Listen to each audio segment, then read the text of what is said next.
American empire is over. We're done. We peaked about 12, 15 years ago, and we are on a down. And it's very hard for the American people, which I understand. I am one.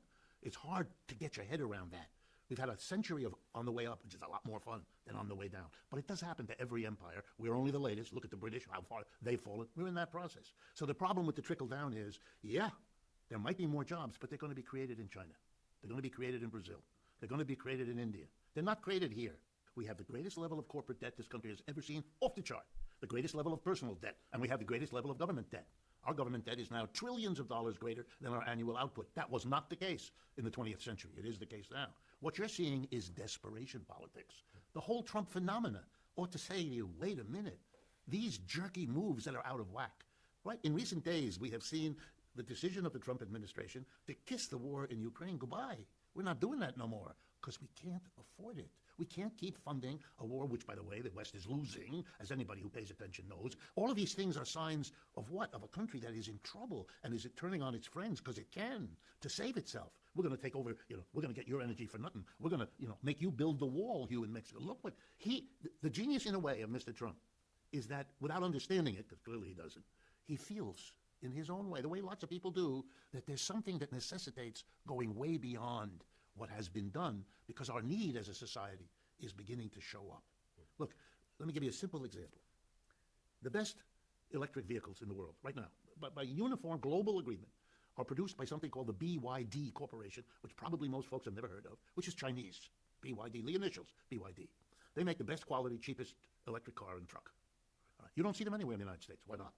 Because Mr. Trump put a 27% tariff on them, and Mr. Biden raised it to 100%. So let me give you an example. If you wanted to buy a $30,000 BYD electric vehicle, which you could do, that's what they charge, that's why it's so good, you would have to pay $30,000 to get the Chinese to ship it here. Then you'd have to give another $30,000, 100%, tariff to Uncle Sam, or in this case, Uncle Don, in the way of a tariff. So it would cost you $60,000, which you're not going to do because you can get a less good Tesla or GM or Ford or anybody else at $40,000 to $50,000, which is less than you'd have to pay. But here's the problem. Because right now, this sounds like a good plan to a lot of people. Trump has said, I'm going to do this not just to China.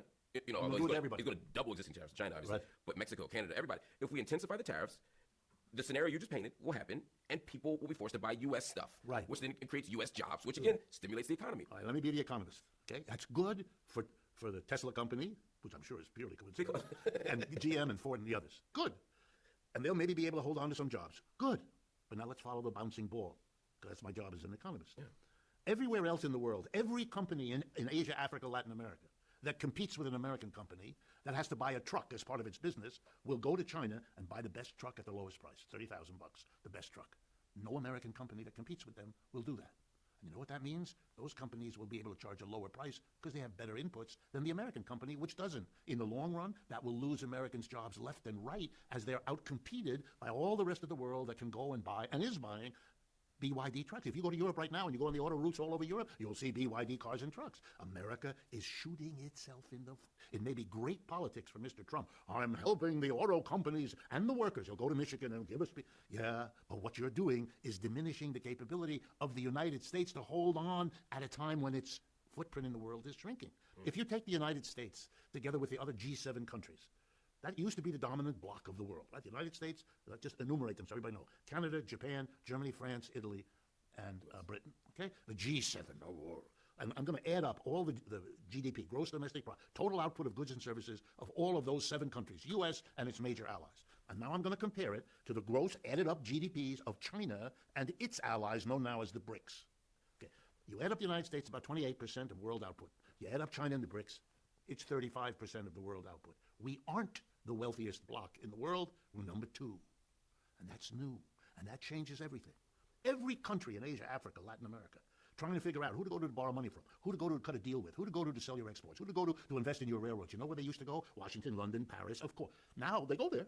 But they go to India and Brazil. That's right. They go to Sao Paulo, New Delhi, Beijing, and they ask, can you give us a better deal? And here's the news I got to give you. They get the better deals. And they go that way. And that's not going to stop. And you can rattle your sabers all over the place. You put the 7th Fleet in the South China Sea. Isn't going to change that. You've got to come to terms with that. But we are led by people who don't want to do that because nobody wants to be the politician who has to explain to the people it's over.